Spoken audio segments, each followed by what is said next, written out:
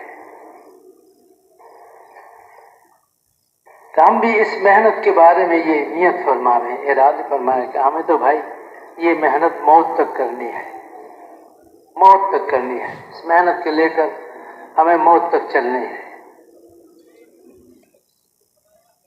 اس محنت کے لیے جان کی قربانی، مال کی قربانی صحابہ والی طرز پر ہمیں دینی ہے. جب صحابہ والی طرز پر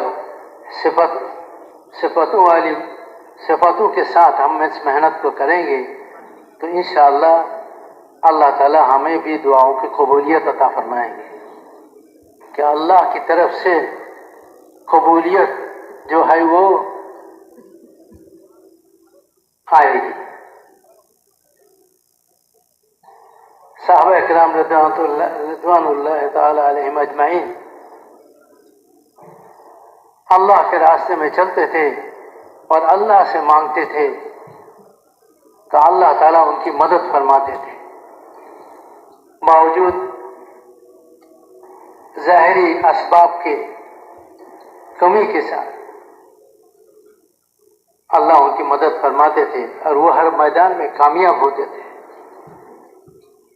ہم بھی اگر اس محنت کو انبیاء صلی اللہ علیہ وسلم جن صفتوں کے ساتھ کیے ہیں اور حضور صلی اللہ علیہ وسلم نے جن صفتوں کے ساتھ اس محنت کو کیے اور صحابہ کرام کو اس محنت کی جو ہے محنت کو سکھائے اور صحابہ کرام جن صفتوں کے ساتھ اس محنت کو کیے ہیں، ہم بھی اگر انہی صفتوں کے ساتھ اس محنت کو سیکھتے ہیں اور کرنے میں لگ جاتے ہیں تو پھر اللہ تعالی ہماری بھی اسی طرح کی مدد فرمائیں گے، نصرت فرمائیں گے جو صحابہ کی اللہ تعالیٰ نے مدد فرمائی ہے، ان کی نصرت فرمائی ہے.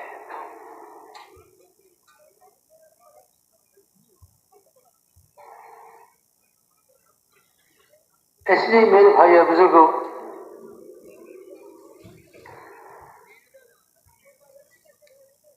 ہماری نظر جو ہے اسباب سے ہٹ کر اللہ کی ذات پر آوے اور جو ہے اسباب سے ہٹ کر اعمال پر آوے اور دنیا سے ہٹ کر آخرت پر آوے. ہماری نظر آج تو ہماری نظر جو ہے وہ دنیا اور دنیا کی چیزوں پر ہے. آخرت ہمارے سامنے نہیں ہے. ہر محنت کرنے والے کے سامنے آخرت ہو، وہ ایمان کی کمال کے ساتھ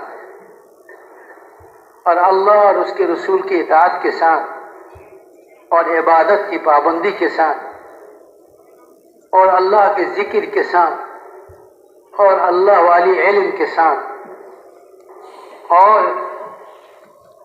اخلاق کے بلندی کے ساتھ اور معاملات کے صفائی کے ساتھ اور معاشرت کے پاکیزگی کے ساتھ اور اخلاص اور للہیت کے ساتھ اور صحابہ والی جذبے کے ساتھ جان و مال کی قربانی ہو. اور اس راستے میں ہم صحابہ والی نقش پر جان و مال کی قربانی دیتے ہوئے اس کام کو لے کر ہم چلتے ہیں تو اللہ تعالیٰ کی وہ مددیں اور وہ نصرتیں جو 1400 سال پہلے صحابہ کو ملی تھی آج بھی وہ مددیں اور نصرتیں میں ہمیں ملے. یاد کرتے جو راستہ انبیاء علیہ السلام اللہ کی طرف سے لاتے تھے تو یہ وہ خوش قسمت انسان ہوتے تھے کہ اللہ تعالیٰ ان کے لیے ہدایت کے فیصلہ فرماتے تھے،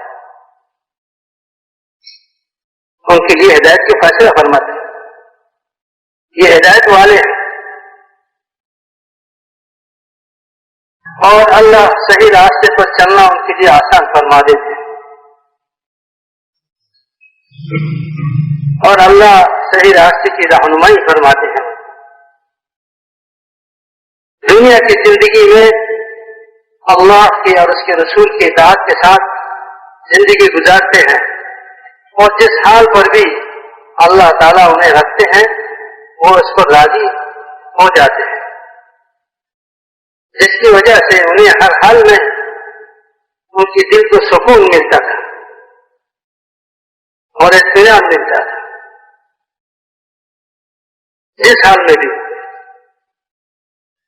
اس لیے میرے بھائی اور بزرگوں، یہ سلسلہ آدم علیہ السلام سے لے کر حضور اکرم صلی اللہ علیہ وسلم تک نبیوں کے آنے کا یہ سلسلہ جاری رہا، اور انبیاء علیہ السلام کی دعوت کی برکت سے لوگ ہدایت پاتے تھے اور لوگوں کو ہدایت ملتے تھے اور لوگ ہدایت پر چلنے والے بنتے تھے، اور دنیا میں اللہ کی اطاعت اور بندگی قائم ہوتا تھا، زندہ ہوتا تھا، اور دنیا سے ظلم و ستم اور دنیا سے ہر قسم کے فساد اور خرابیاں دور ہو جاتی تھی.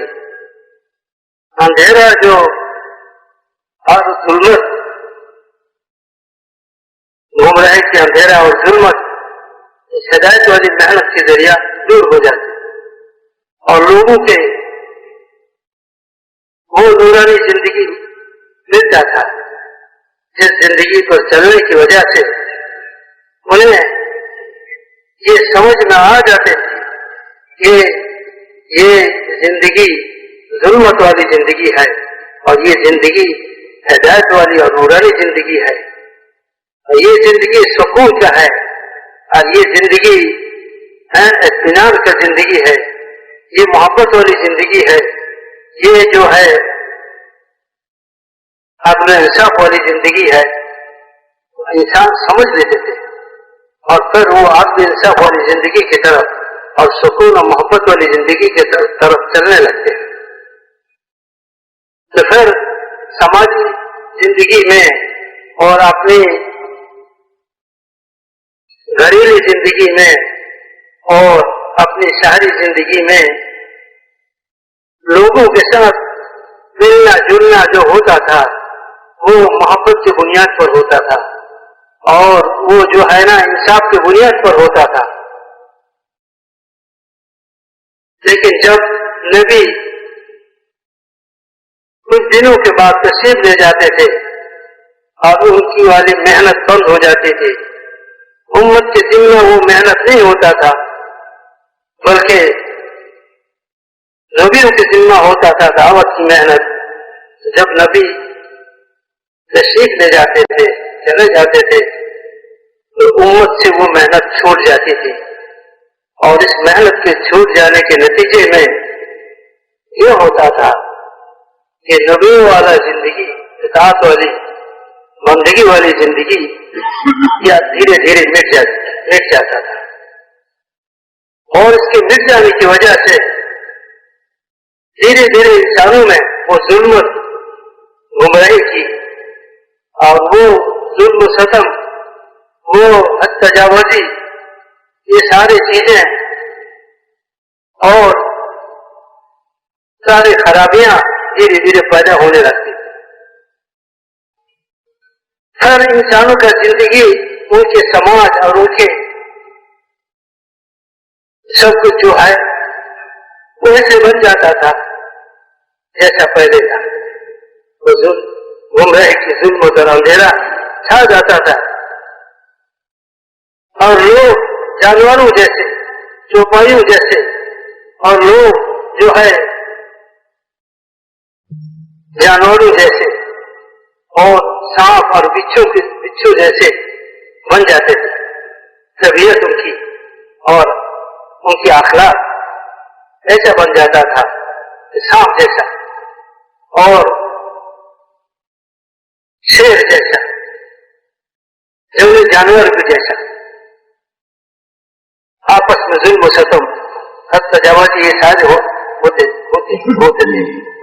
تو میرے بھائی بزرگوں، پھر اللہ تعالیٰ انسانیت پر رحم فرما کر کسی نبی کو اللہ تعالیٰ مبعوث فرماتے.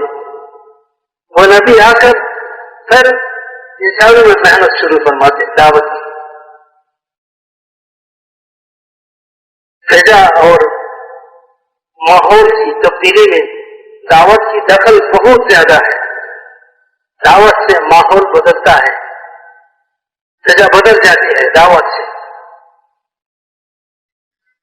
تو جب نبی آتے اور آ کر دعوت شروع کر دیتے، دعوت کی محنت شروع کرتے تھے، تو دعوت کی محنت کی برکت سے پھر جو ہے فضا میں تبدیلی آنی شروع ہوتی تھی، ماحول بدلنے لگے، لوگوں میں خیر کی طرف، بھلائی کی طرف چلنے کا وہ عادت پیدا ہو جاتا تھا، لوگ بھلائی کی طرف چلنے لگتے تھے، خیر کی طرف چلنے لگتے تھے، اچھائی کی طرف چلنے لگتے تھے۔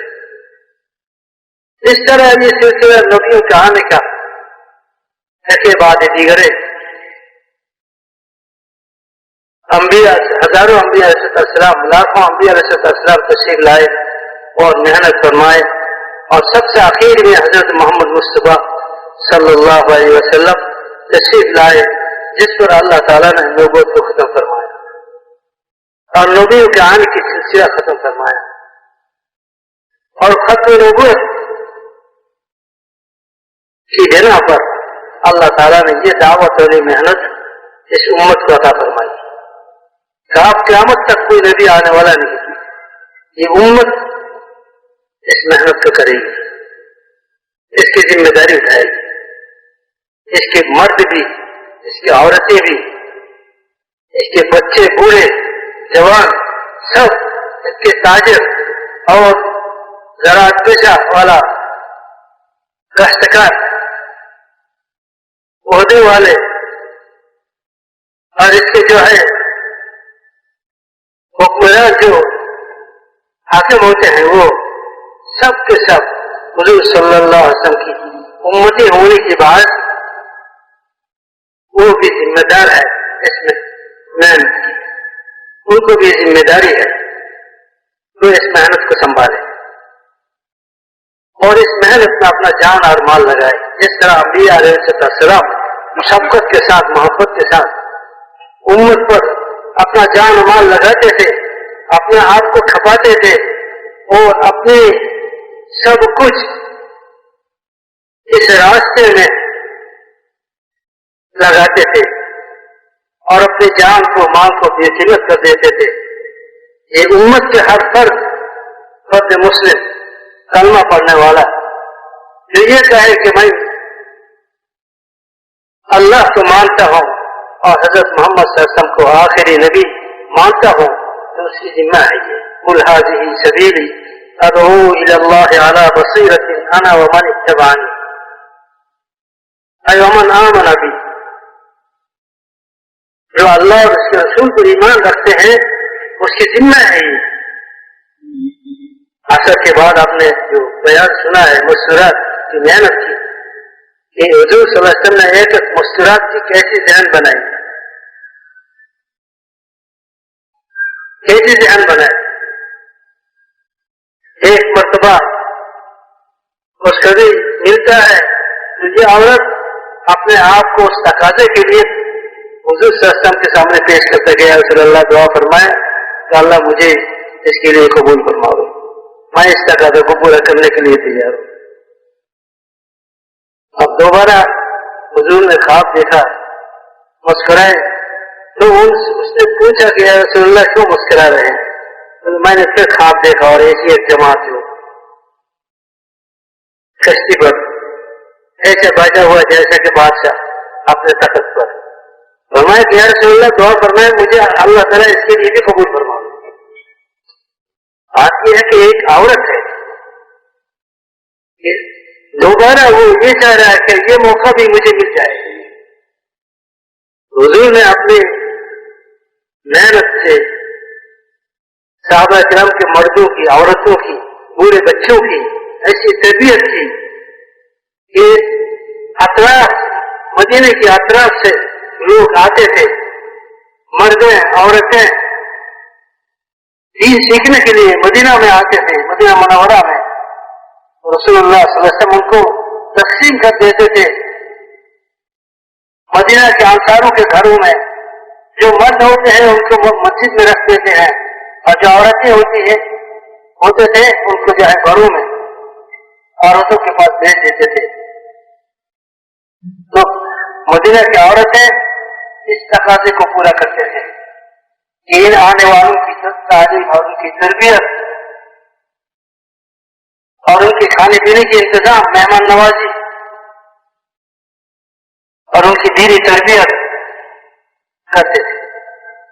ہر ہفتہ 10 دن کے بعد رسول اللہ صلی اللہ علیہ وسلم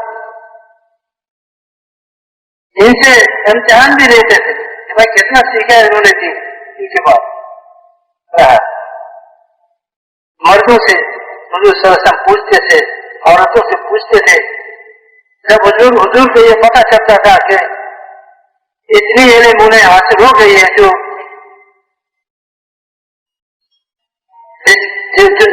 ضرورت ہے، ضرورت والی علم انہیں حاصل ہو گئی ہے، تو حضور صلی اللہ علیہ وسلم فرماتے بہت اچھا ہے، تم تو فقیر ہو گئے۔ اگر کچھ کمی پاتے تو کسی دوسرے کے پاس کر ان کو دے دیتے، جن میں اس پر محنت کرو، ان کو دین سکھاؤ۔ اور عورتوں کے پاس عورتوں کو بیچتے تھے، وہ بھی وہ عورتیں گھر کے سارے کام کاج کے ساتھ، محنت کے ساتھ ان کی تعلیم و تربیت اور ان کی مہمان نوازی سارے چیزیں سنبھالتے تھے۔ حضور صلی اللہ علیہ وسلم نے اپنی امت پر ایسی محنت کی کہ امت کے ایک عورت کو بھی وہ ذمہ داری کی احساس تھی کہ پوری دنیا میں پورا دین زندہ ہو جائے، یہ ہمارا بھی ذمہ داری ہے، ہمارا بھی ذمہ داری ہے۔ صحابہ کی عورتیں وہ بھی پوری دنیا کو سوچتے تھے کہ کس طرح اللہ کا کلمہ پوری دنیا میں زندہ ہو جائے، اللہ کا دین پوری دنیا میں زندہ ہو جائے۔ اس لیے اپنے مردوں کو تیار کرتے تھے، انہیں اللہ کے راستے میں بھیجتے تھے، اور اپنی جان سے مال اللہ کے راستے میں لگے، اللہ کے دین کے لیے، اور دنیا والوں کو ہدایت مل جاوے، اور دنیا والے جو ہے گمراہی کے ظلمت سے نکل کر وہ ہدایت کی نورانی زندگی میں آ جاوے۔ اس کے لیے مرد جیسے اپنے آپ کو ذمہ دار سمجھتے تھے اور سوچتے تھے، فکر کرتے تھے، محنت کرتے تھے، عورتیں بھی اس طرح سوچتے تھے۔ اس لیے میرے بھائی اور بزرگوں، یہ سارے کے سارے تو پرانے حضرات ہیں، پرانوں کی مجمع ہے۔ حضرت مولانا سعید احمد خان صاحب رحمۃ اللہ علیہ مرتبہ بنگلہ دیش میں تشریف لائے، پرانوں کا جوڑ تھا، تو فرمایا کہ بھائی پرانے تو اصل میں صحابہ تھے، پرانے اصل میں صحابہ تھے کہ وہ صفات والے تھے۔ پرانے کا معنی صفات والا، پرانا باعتبار اوقات کے یہ مطلوب نہیں، مطلوب ہے کہ پرانے باعتبار صفات۔ جو دعوت میں آدمی پرانا ہوتا چلا جاتا ہے وہ صفات میں آگے بڑھتا چلا جاتا ہے، ایمان میں، یقین میں، اللہ اور اس رسول کی محبت میں، اور اللہ کے ساتھ تعلق، اور حضرت محمد صلی اللہ علیہ وسلم کی محبت، اور سنتوں کو چلنے کی شوق۔ اور میرے بھائی اور بزرگوں، علم، اتنا علم ہر ایک کو حاصل ہو جیسے وہ اپنی ضروریات زندگی کو قرآن و حدیث کے مطابق اور اللہ اور اس کے رسول کے منشے کے مطابق گزار سکیں، یہ حلال پر چلے، حرام کو چھوڑے، اور سچ پر چلے، جھوٹ کو چھوڑے۔ میرے بھائی اور بزرگوں، جب زندگی ہمارا نبیوں کے بتائے ہوئے طریقے پر آ جائے گا تو پھر ہمیں اللہ تعالیٰ پوری دنیا کے انسانوں کے لیے ہدایت کا نمونہ بنائے گا۔ محنت کرنے والے محنت کرتے کرتے وہ لوگوں کے لیے نمونہ بن جائے، یہ اصل ہے۔ صحابہ کرام کو آدمی دیکھتے تھے تو دیکھ کر ان کے دل میں یہ بات پیدا ہو جاتی تھی کہ یہ سچے آدمی ہے، یہ اچھے آدمی ہے۔ یہ نیک لوگ کہ صحابہ کرام تجارت کی غرض سے ملکوں میں جاتے تھے، لیکن ان کا جو ہے اصل مقصد جو ہوتا تھا تجارت سے دنیا کمانا نہیں بلکہ دین کا پھیلانا اور دین کو دنیا میں زندہ کرنا ہوتا تھا۔ وہ جاتے تھے تجارت کرنے کے نام سے، لیکن وہاں کے لوگ جب ان سے معاملہ کرتے، ان سے چیزیں خریدتے، تو ان کی معاملات ایسا ہوتا صاف ہوتا تھا، ایسا قرآن و حدیث کی روشنی میں ہوتا تھا کہ وہ لوگ متاثر ہو جاتے تھے کہ یہ اچھے آدمی ہیں، سچ بولنے والے ہیں اور سچ بولنے والے ہیں۔ یہ لوگ جو کہتے ہیں سچ کہتے ہیں، ایسے آدمی جھوٹا نہیں ہو سکتا۔ صحابہ کے چہروں کو دیکھ کر، ان کے معاملات کو دیکھ کر لوگوں کے دلوں میں یہ بات آ جاتی تھی کہ یہ جھوٹ بولنے والے نہیں، یہ اچھے آدمی ہیں۔ آج ساری دنیا میں دوستوں کروڑوں مسلمان، 200 کروڑ مسلمان دنیا میں، 600 700 کروڑ انسان دنیا میں، 200 250 250 کروڑ مسلمان دنیا میں، لیکن مسلمانوں کی زندگی کا کوئی تاثر یہ 600 650 انسان جو دنیا میں بس رہے ہیں ان پر نہیں ہے۔ اس لیے میں محترم دوستوں بزرگوں، اس محنت کے ذریعہ ہمیں اپنے آپ کو نمونہ بنانا، 4 مہینہ 40 دن یہ تو ایک عنوان ہے، ترتیب ہے محنت کا، یہ مقصد نہیں ہے، مطلوب نہیں ہے۔ محنت سے جو مقصد ہے وہ دین زندہ ہو جائے پوری دنیا میں، دنیا کے بسنے والے ہر انسان کو ایمان مل جائے، ہدایت مل جائے، اور دنیا کے بسنے والے ہر انسان جہنم کی آگ سے بچ جائے اور جنت انہیں مل جائے۔ اس کا جو فکر اور سوچ ہو، اس سوچ اور فکر کے ساتھ ہم اپنے کاروبار میں اور اپنی مشاغل میں چل رہے ہیں، لیکن ہمارے دل کا یہ سوچ ہو، فکر ہو کہ میں حضور صلی اللہ علیہ وسلم کی امتی ہوں، اور دنیا بھر کے سارے دنیا کے انسانوں کو اللہ کی طرف بلانا اور انہیں ایمان کی طرف لانا، ہدایت کی طرف لانا، اور انہیں جہنم کی آگ سے بچانا، اور انہیں جو ہے جنت کے راستے پر لانا، یہ ہماری ذمہ داری ہے۔ اور جب اس کا تقاضا ہمارے سامنے آ گئے، اس وقت جس شغل میں بھی میں ہوں گا، اس شغل کو چھوڑ کر اس تقاضے کو پورے کرنا یہ میرا ذمہ داری ہے۔ جب ہم لوگ اس سطح پر محنت کرتے کرتے پہنچ جائیں گے، پھر اللہ تعالیٰ ہمیں دنیا کے انسانوں کی ہدایت کے لیے ذریعے بنائیں گے،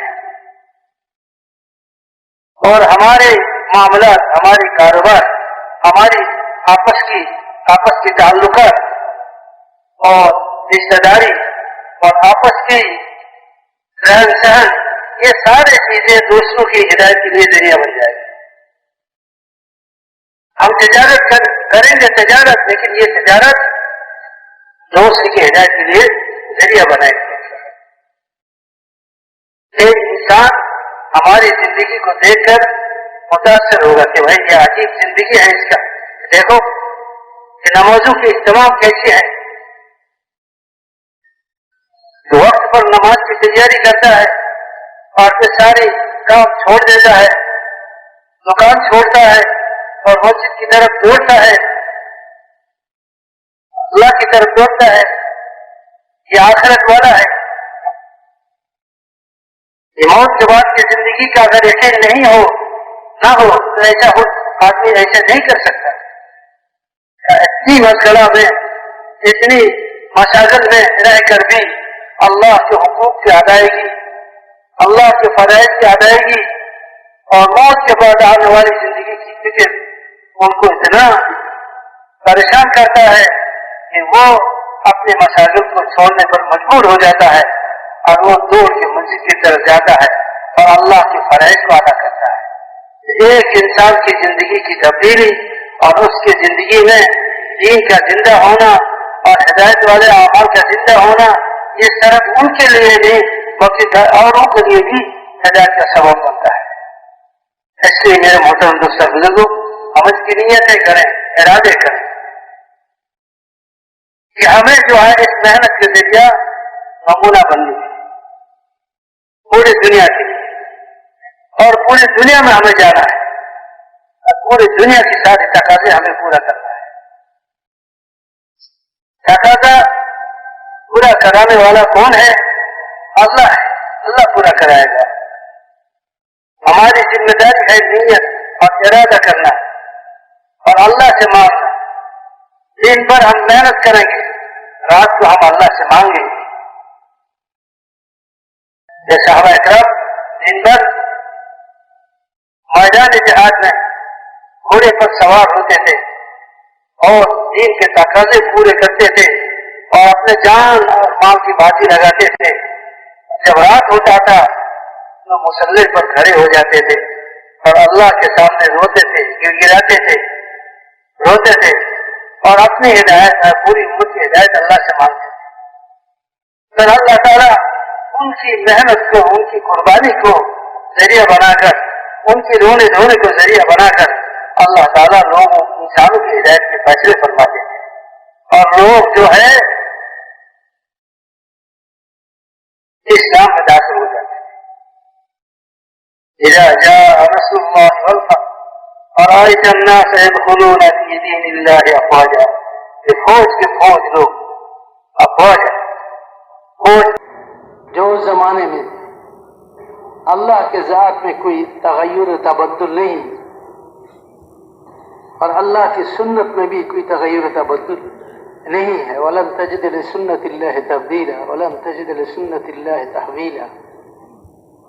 اگر ہم نے صحابہ کرام والی جذبے کے ساتھ اور ان صفتوں سے متصف ہو کر اس محنت کو کرتے ہیں جن صفتوں کے ساتھ انبیاء علیہ السلام نے اس محنت کو کی ہے اور حضور صلی اللہ علیہ وسلم نے کی ہے، اور صحابہ نے حضور کی نگرانی میں اس محنت کو سیکھ کر جن صفتوں کے ساتھ اس محنت کو کیے ہیں، جن جذبات کے ساتھ اس محنت کو کیا، اگر ہم بھی ان صفتوں کے ساتھ اور ان جذبات کے ساتھ کرتے ہیں تو پھر وہ مدد و نصرتیں جو صحابہ کو حاصل ہے وہ ہمیں بھی حاصل ہو جاتے ہیں۔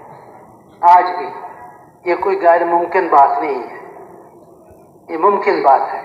اب ہمارا جو اللہ کے راستے میں نکلنا ہے 4 مہینے کے لیے، 7 مہینے کے لیے، سال کے لیے اندرون اور بیرون میں، یہ کام کو سیکھنے کے لیے ہے، ان صفتوں کو اپنے اندر پیدا کرنے کے لیے ہے۔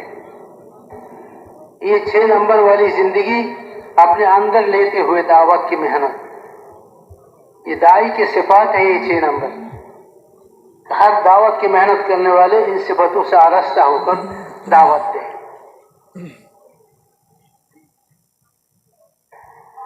رواجی نہیں، آج تو ہم جو محنت کرتے ہیں یہ رواجی محنت ہے کہ ہمارے زندگی میں کوئی تبدیلی تو آتی نہیں، بات کا مجموعہ ہے، سارے بیانات کا اور گھنٹوں بات چیت کا تو مجموعہ ہوتا ہے، لیکن ان باتوں پر زندگی کو لانا کہ داعی کو دیکھا جاتا ہے، داعی کی طرف نظر اٹھتی ہے۔ کوئی آدمی جب مجمع میں ممبر پر بیٹھ کے بات کرتا ہے یا تو مجمع کے سامنے کھڑے ہو کر بات کرتا ہے تو پوری مجمع ان کی طرف دیکھتے ہیں، ان کو دیکھتے ہیں۔ اب یہ انسان جس کو جو نظروں کے سامنے ہے، اگر اس کا زندگی بنا ہوا نہیں ہے، یا قوم اتبعوا المرسلین اتبعوا من لا يسألكم اجرا وهم مهتدون، کہ یہ داعی اللہ کی طرف بلانے والے ایسے لوگ ہیں جو کہتے ہیں کرتے ہیں، وہی کرتے ہیں، ان کے عمل اور قول میں فرق نہیں ہوتا ہے، وہ جو کہتا ہے وہ خود کرتا بھی ہے۔ یہ نبیوں کی صفت ہے۔ انبیاء علیہ السلام جس بات کی دعوت دیتے تھے لوگوں کو، خود اس پر عمل کرتے تھے۔ جو دین اللہ کی طرف سے لوگوں کے لیے لاتے تھے انبیاء علیہ السلام خود اس پر عمل کرنے والے ہوتے تھے. اس لیے دین کا سمجھنا لوگوں کے لیے آسان ہو جاتا ہے. دعوت سے دین پر چلنا لوگوں کے لیے آسانی پیدا ہوتی ہے دعوت کے ذریعے. اس لیے کہ جو بات کرتے ہیں، جو بلاتے ہیں لوگوں کو، جب اس کا زندگی ان کے قول کے مطابق ہوتا ہے، ان کی محنت کے مطابق ہوتا ہے، ان کی محنت اور ان کی زندگی میں فرق نہیں ہوتا ہے، تو لوگوں کے لیے دین کا سمجھنا آسان ہو جاتا ہے. اور جب آدمی دین کی بات کرتا ہے لیکن ان کا زندگی ان کے بات کے خلاف ہے، تو دین کا سمجھنا لوگوں کے لیے مشکل ہو جاتا ہے کہ دین کون سا ہے، یہ آدمی کیا چاہتا ہے، یہ آدمی جو بات کر رہا ہے ہم سے کیا چاہتے ہیں. اگر یہ ہم سے جو کر رہا ہے یہ صفات والی زندگی ہم سے چاہتا ہے تو پہلے اس کی زندگی سے ہی ہو، وہ صفات والی زندگی اس میں ہو، وہ صفات والی زندگی کا حامل ہو، تاکہ مجمع کے لیے آسان ہو جاوے بات کا سمجھنا یہ کیا چاہتے ہیں. اس لیے محترم دوست اور بزرگوں، ہر محنت کرنے والے کی زندگی جو ہے نمونہ. اللہ تعالیٰ فرماتے ہیں کہ تمہارے نبی میں تمہارے لیے نمونہ ہے. اسی طرح صحابہ براہ راست رسول اللہ صلی اللہ علیہ وسلم سے دین حاصل کیا، دعوت کی محنت سیکھے. تو ہم نے اگر صحابہ کرام کے نقش قدم پر اس محنت کو ہم نے کیے اور ان صفتوں کے ساتھ اس محنت کو کیے تو پھر اللہ تعالیٰ کی وہ مدد اور نصرتیں ہم پر بھی اتریں گے جو صحابہ پر اتری تھی.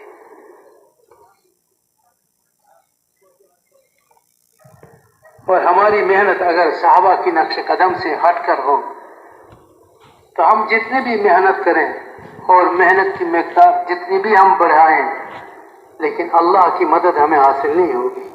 اور بغیر اللہ کی مدد کے یہ گاڑی چلتی نہیں ہے. یہ دعوت والی گاڑی جو چلتی ہے وہ اللہ کی مدد سے چلتی ہے. یہ دنیا کے سارے باطل طاقتیں جو زیر ہوتی ہے وہ اللہ کی مدد کی وجہ سے. وہ اللہ کی مدد کو جب دیکھتا ہے وہ حیران رہ جاتا ہے. وہ یہ اس بات کو اقرار کرنا پڑتا ہے کہ یہ کوئی انسانی طاقت نہیں ہے، یہ کوئی مخلوق کی طاقت نہیں ہے.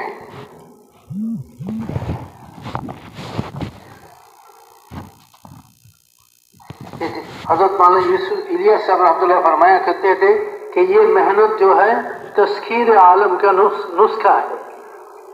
پورے عالم کو تسخیر کرنے کا نسخہ ہے یہ دعوت والی محنت. اگر یہ دعوت والی محنت ہمیں کرنا آ جاوے اور جن صفتوں کے ساتھ کرنا چاہیے وہ صفتیں ہمیں پیدا ہو جاوے، ان صفتوں کے ساتھ ہم محنت کرنے والے بن جائیں گے تو آج بھی اللہ پورے عالم کو ہمارے لیے مسخر فرما دے. یہ کوئی مشکل بات نہیں ہے.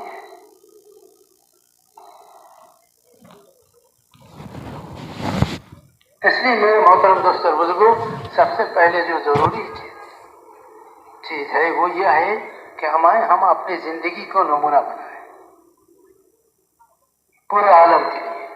ہم پورے عالم کی طرف بھیجے ہوئے ہیں. جب ہم اپنی زندگی کو نمونہ بنا کر پورے عالم میں پھیلیں گے اور پورے عالم میں جائیں گے ایک کونے سے دوسرے کونے تک، اور جو ہے دنیا والے ہماری زندگی سے متاثر ہوں گے. اچھے انسان، اچھے اخلاق، معاملات کی صفائی، معاشرت کی پاکیزگی، ان صفتوں والے انسانوں کی مطالبہ ہے آج بھی دنیا میں. دنیا والے چاہتے ہیں، بہت پریشان ہیں، اور پریشانی سے نکلنے کا راستہ یہ بھی سمجھتے ہیں کہ اچھے انسان، بھلے انسان دنیا میں اگر زیادہ ہو جائیں گے تو پھر یہ سارے پریشانیاں ختم ہو جائیں گی. لیکن بھلے انسان بننے کے لیے کوئی کارخانہ تو نہیں ہے دنیا میں. چیزوں کے بنانے کا کارخانہ ہے، چیزوں کے بنانے کا اعلیٰ قسم کی چیزوں کے بنانے کا کارخانہ تو ہے، لیکن اعلیٰ قسم کے انسانوں کے بنانے کا کوئی کارخانہ نہیں ہے. وہ کارخانہ یہ دعوت والی محنت ہے. تو حضور صلی اللہ علیہ وسلم نے اس محنت کے ذریعہ اس زمانے کے سب سے بدترین انسان جو تھے، خونخوار انسان جو تھے، بھیڑیے اور چیر پھاڑ کر کھانے والے جانوروں کی طرح زندگی گزارنے والے جو تھے، انہیں اس محنت کے ذریعے رسول اللہ صلی اللہ علیہ وسلم نے پوری دنیا کے لیے نمونہ بنایا. اگر بننا چاہو میرے صحابہ کی طرح بنو. اصحابی کالنجوم، اصحابی کالنجوم بأیہم اقتدیتم اہتدیتم. لیکن یہ صحابہ کون ہیں؟ یہ تو وہی تھے جو دنیا کی مؤرخوں کی نظر میں، دنیا والوں کی نظر میں سب سے گھٹے ہوئے اور سب سے بدترین اور سب سے زیادہ خونخوار اور سب سے زیادہ بد اخلاق تھے. یہ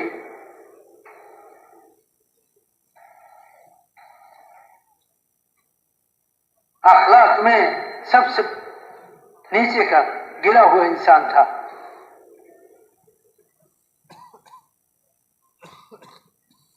ان کے معاملت کی بگاڑ اور معاشرت کی گندگی اور جو ہے بد اخلاقی میں وہ اتنا آگے تھے، اتنا آگے نکل گئے تھے کہ جنگل کے کوئی جانور بھی تصور نہیں کر سکتا ہے کہ انسان اتنا نیچے گر سکتا ہے. اتنا نیچے گری ہوئی تھی. لیکن وہ کون سی محنت تھی جو رسول اللہ صلی اللہ علیہ وسلم نے ان پر کی ہے، جس محنت کی وجہ سے وہ پورے دنیا میں سب سے بہترین انسان بن گئے اور سب سے اعلیٰ انسان بن گئے کہ سارے دنیا کے تعلیم یافتہ لوگ، سارے دنیا کے مالدار، سارے دنیا کے بادشاہوں کو اگر جمع کرو تو ایک صحابہ جو رسول اللہ صلی اللہ علیہ وسلم کی زیر نگرانی جن کی زندگی بنی ہے، ایک صحابہ کے ان کے قدم میں جو گرد و غبار لگتا ہے ان کے برابر بھی نہ ہو یہ دنیا والے. اور حضرت مولانا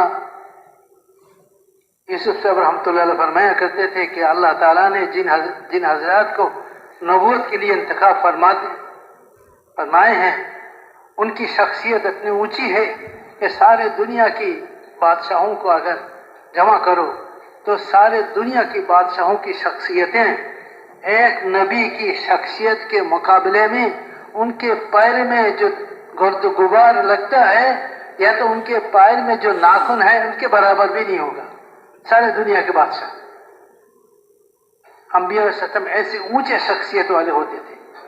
ان نبیوں میں سب سے بڑا مقام والا اور سب سے اونچا مقام والا کون ہے؟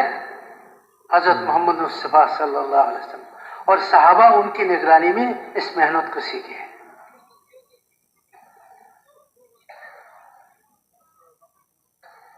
اب یہ 6 نمبر جو ہے کہ یہ وہ ساری صفات ہیں جو صحابہ میں تھی،